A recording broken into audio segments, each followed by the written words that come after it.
जब से कान्हा का जन्म हुआ है ना, मैं तब से देख रही हूँ, तब से हम पे कोई भी संकट आती है ना, तो अचानक से कोई अपरिचित हमारी सहायता करने आ जाते हैं और जाते समय कान्हा की आज्ञा लेके जाते हैं और कभी कभी तो इसे प्रभु बोल के जाते हैं। बाबा संभालो। यशोदा, इस जानकी को चढ़ो है और विचित्र विचार तुम्हारे मन में है। अरे सब जानते हैं कि हमारा परिवार राजसी, तुम्हें पता ना चल तो होगा, पर हमारे कान्हा को सब राजकुमार ही समझते हैं देखकर,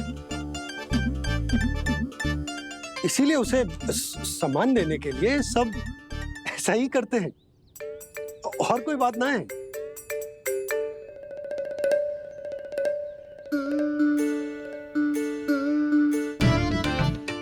अब जे मेरे लल्ला को ऐसे क्यों घूर रहे हैं? बुरी दृष्टि लगाएंगे क्या? वैद्यराज जी, आपके सहायक तो गए, अब आप यहाँ क्यों? वो क्या है ना, मैं अपने रोगी का निरीक्षण करके पूरी तरह से संतुष्ट होकर ही जाता हूँ।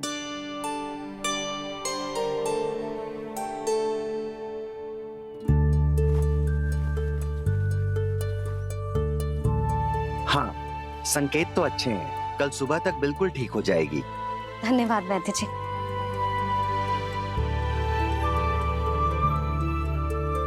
बस तो फिर हम कल पकड़न पकड़ाई खेलेंगे जानकी।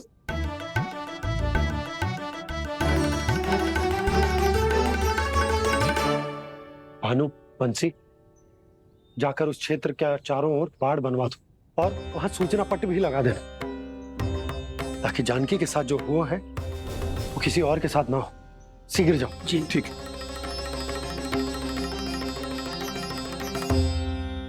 बाड़ और सूचना पट लगवाने से समस्या का समाधान नहीं होगा बाबा। निर्दोष पशु सूचना पट देखकर भी कुछ समझ नहीं पाएंगे।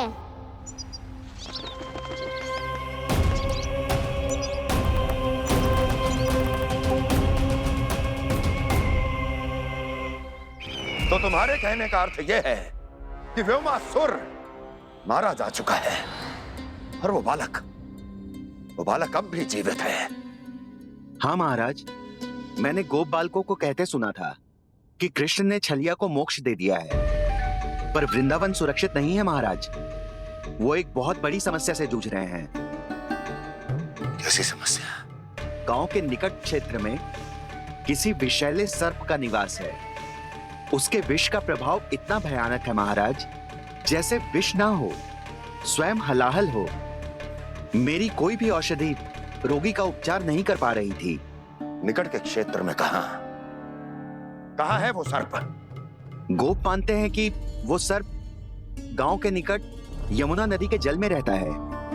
मुझे तो लगता है महाराज, ये कालिया नाग की कथा कोई किंवदंती या लोक श्रुति नहीं, एक सच्चाई है, एक विषैली सच्चाई।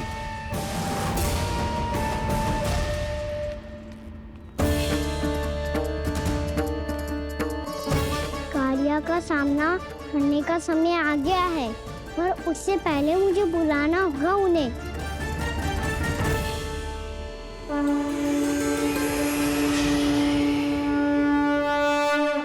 संसार के दारुण भय का नाश करने वाले, सभी कष्टों का हरण करने वाले, विश्व का समस्त ऐश्वर्य प्रदान करने वाले, कमल जैसे लोचन, मुख और चरणों वाले आजानुभुज श्री राम को मैं बार बार नमस्कार करता हूँ। आपदामपहर्तारं दातारं सर्व संपदाम लोकाभिरामं श्री रामं भूयो भूयो नमाम्यहम्।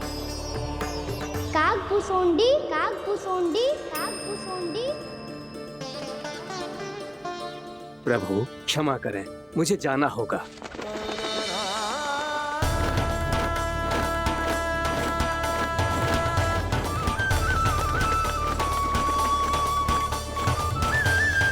प्रणाम प्रभु।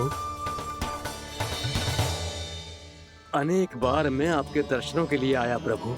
कभी नंद भवन के झरोखों से आपके दर्शन करके चला जाता था, तो कभी दूर किसी वृक्ष की आड़ से आपको निहार लिया करता था।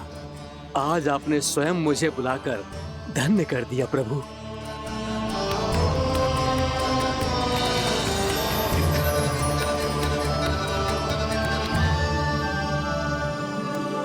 मैंने आपको यहाँ एक विशेष कारण से बुलाया है। आपके श्राप से इस कालिया नाग को मुक्त करने का समय आ गया है। ये तो बहुत ही उत्तम समाचार है प्रभु। इतने वर्ष बीत गए, मुझे आज भी स्मरण है वो दिन जब मैंने उन्हें श्राप दिया था। अपने क्रोध पर नियंत्रण खोकर बहुत बड़ी भूल कर दी थी मैंने प्रभु। बीती हुई घटनाओं पर दुखी होके कोई लाभ नहीं है। हमें भविष्य की ओर देखना होगा।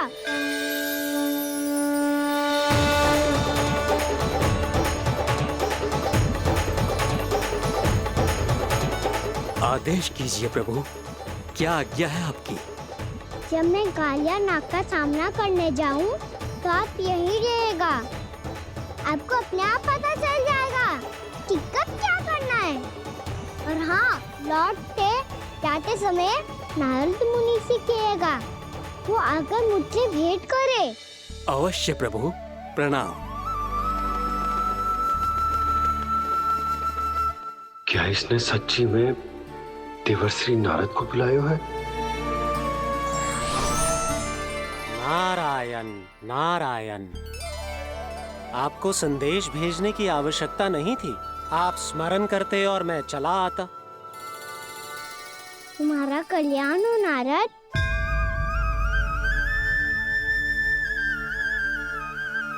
मैंने तुम्हें एक विशेष कार्य के लिए बुलाया है।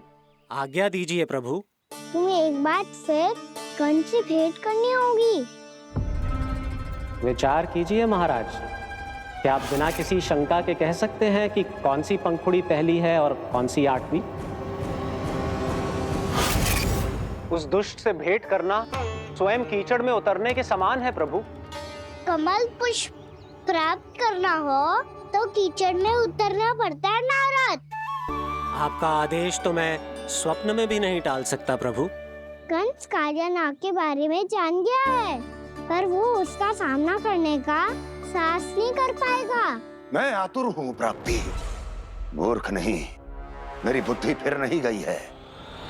मैं स्वयं उस कालिया जैसे महाविषैले सर्प के सामने खड़ा हो जाऊं और अपने ही काल को आमंत्रित कर लूं।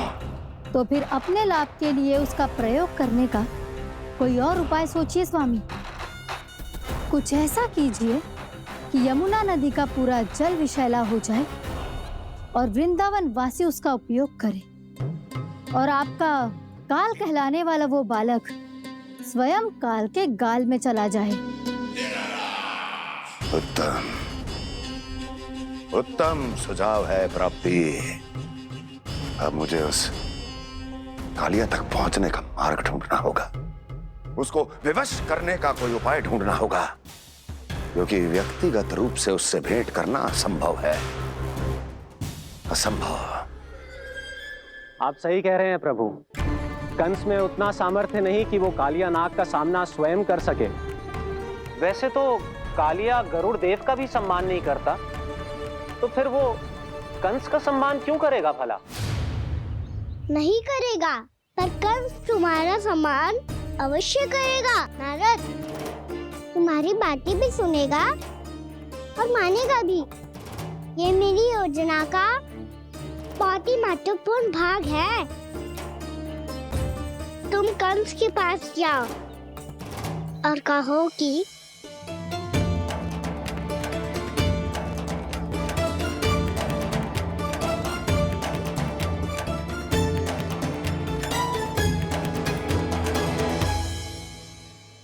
संतान अपने माता पिता को तीर्थ का सौभाग्य दिलाती, पर मेरा लल्ला कितना महान है कि उसने हमारे घर को ही तीर्थ बना दिया। ऐसा तीर्थ जहां मेरी आंखों के सामने भक्त और भगवान का मिलन हो रहा है। जो आज्ञा प्रभु।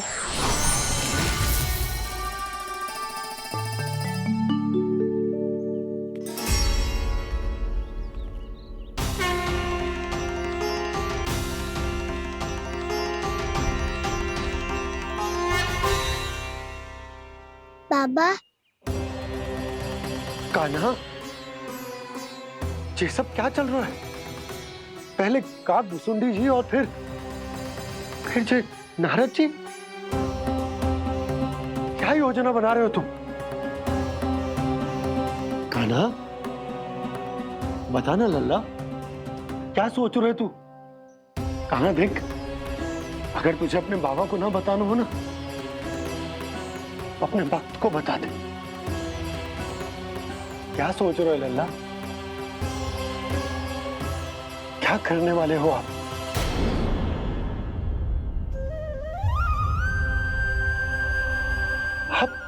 आप इतने दुखी क्यों हो? कान्हा, कान्हा, क्या होगा? क्योंकि मुझे आभास हो गया है बाबा, समय आने वाला है। कौन सा समय आने वाला है लल्ला?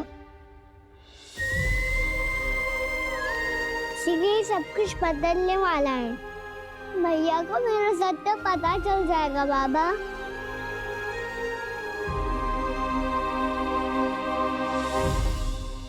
पर लल्ला, इसका काग भुसुंडी और कालिया नाग से क्या संबंध है? ऐसा क्या हुआ था और क्या होने वाला है?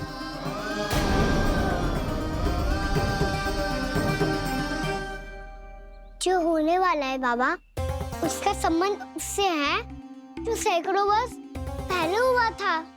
महर्षि भृगु के एक वंशज थे, वेद शिरोमुनि, जो विंध्याचल की पहाड़ियों में साधना कर रहे थे। तभी वहाँ अश्वशिरा नाम के एक दूसरे मुनि आमंत्रण के बिना ही आ गए। कितना सुंदर और शांतिपूर्ण आश्रम है। यहाँ प्रभु की साधना करने में बहुत आनंद आएगा। शीघ्र ही अश्वशिरा मुनि उपस्थिति के कारण होने वाले व्यवधान से बाध्य होकर वेद शिरोमुनि ने अपनी आंखें खोली। कौन हो तुम और यहाँ क्या कर रहे हो? आपके आश्रम में बहुत शांति है मुनिवर। साधना करने के लिए बहुत ही उत्तम स्थान है ये। मैं चाहता हूँ कि मैं भी यहाँ। आप यहाँ साधना करना चाहते हैं, लेकिन इतना भी नहीं जानते कि किसी के आश्रम में प्रवेश करने से पहले उसकी आज्ञा लेनी चाहिए। आप ये भी नहीं जानते कि यदि कोई यज्ञ कर रहा हो तो बिना अनुमति के वहाँ प्रवेश करने से उसकी यज्ञ साधना भंग हो सकती है। आप क्या साधना करेंगे मुनि? आप तो साधना के योग्य ही नहीं हैं। इतना अपमान! एक मुनि के मुख से इतने कड़वे शब्द शोभा नहीं देते। मैं तुम्हें श्राप देता हूँ, जितनी विषैली तुम्हारी जिह्वा है उतने ही विषैले सर्प बन जाओ तुम। और ऐसा सर्प जो सांस भी ले तो निकट का वातावरण दूषित हो जाए। तुम्हारे इस दुस्साहस के लिए मैं तुम्हें श्राप देता हूँ कि तुम अभी इसी क्षण कौवा बन जाओ, और ऐसा कौवा जो कांव कांव करके अनर्गल प्रलाप करता रहे।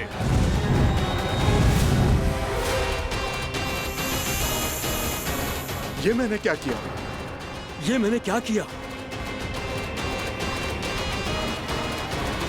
क्रोध के कारण दोनों ने एक दूसरे को श्राप दे दिया।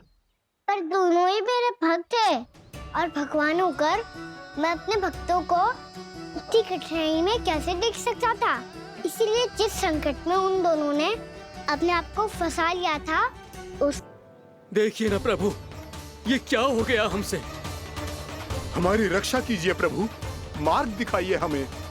क्रोध पर नियंत्रण ना होने के कारण आप दोनों ने एक दूसरे को बहुत ही भीषण संकट में डाल दिया है। आप दोनों ही तपस्वी, तप के बल से दिए गए आपके श्राप को लौटाना भी संभव नहीं है। प्रभु कोई तो उपाय होगा, हम आपके शरण में हैं प्रभु। अपराध तो हमसे हुआ है प्रभु, पर अब आपसे ही आशा है। कुछ ऐसा कीजिए भक्त वत्सल, जिससे हम दोनों के श्राप का प्रभाव कुछ कम हो जाए। आप दोनों ही मेरे भक्त हैं, इसलिए आपकी पीड़ा का निवारण करने का एक उपाय है मेरे पास। वेद शिरोमुनि, जब आप कालिया नाग बनेंगे तो आपको मेरे चरणों को अपने शीश पर धारण करने का सौभाग्य मिलेगा। और अश्व शिरोमुनि, आप काग योनि होने के बाद भी आप श्रेष्ठतम ज्ञान और सर्वाधिक यौगिक सिद्धियों के स्वामी होंगे और प्रवचन दिया करेंगे। इसके बाद अश्वशिरा मुनि काकभूषुंडी बन गए, जिन्होंने आगे चलकर स्वयं गरुड़ देव को रामायण सुनाई। और मुनि वेदशिरा महर्षि कश्यप और देवी कत्रियों के पुत्र कालियानाग बनकर जल में, और अब वही कालियानाग जमुना जी में, जिनके कारण जानकी के प्राण लगभग चले ही गए थे। अब कालियानाग को उचित स्थान पर भेजने का समय आ गया है बाबा। पर ये तो अच्छी बात है कान्हा, वेदशिरा मुनि को दिया हुआ तुम्हारा वचन भी पूरा हो जाएगा, जमुना जी की शुद्धि भी हो जाएगी। इस सब के बाद भी तुम दुखी क्यों हो?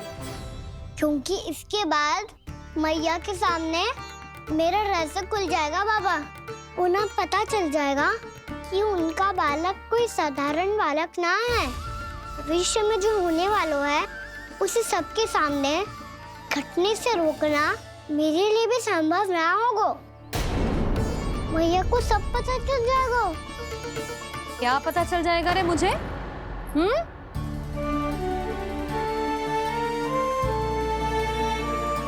यही कि सबसे अधिक प्रेम मैं आपसे ही करता हूँ। अब बस भी कर, चलो भोजन के लिए बुलाने आई थी तुम दोनों को। भूखा थोड़े ना रहने दूंगी अपने लल्ला को, मेरा लल्ला दुर्बल हो जाएगा ना। आप खिलाओगे तो ही खाऊंगा। हाँ ठीक है, मैं ही मैया खेलो ना मेरे साथ। मैया सुनो ना, मेरी बात ना मानोगी? अभी बहुत कार्य पड़े लल्ला, देख जानकी को औषधि भी देने जानो है ना। औषधि मैं दे दूंगा, फिर तो खेलोगी ना आप मेरे साथ। पिछले कुछ दिनों से अपनी मैया का अधिक से अधिक प्रेम पाने का प्रयास करो है कान्हा। इसका तो एक ही अर्थ हो सकता है कि कछु बहुत बड़ो होने वालों है। कान्हा रुक जा लल्ला। कान्हा क्यों तंग कर रहा है? मैया को पहन लेना। कान्हा, कान्हा, ये क्या करो तूने?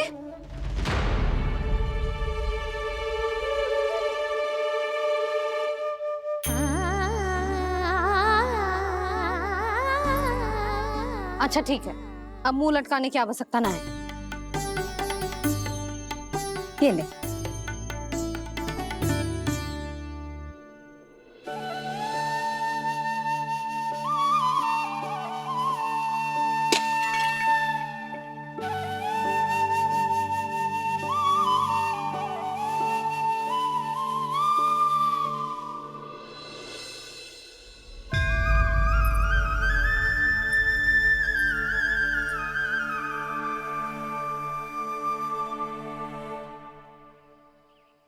तंग करे मैया को खिजाए, खेले रूठे मनाए, लीला अनोखी करके शरारत, कान्हा दंड भी पाए।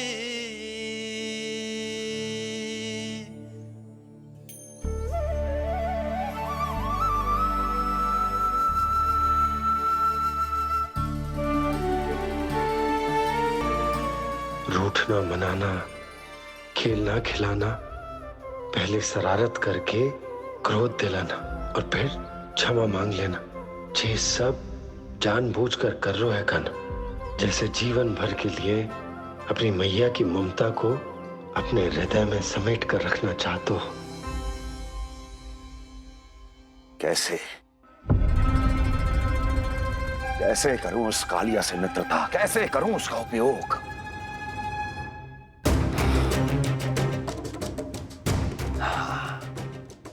उस पर आक्रमण कर देता हूं और उसे किसी ना किसी तरह से यह विश्वास दिला देता हूं कि यह आक्रमण उस विष्णु अवतार ने किया है।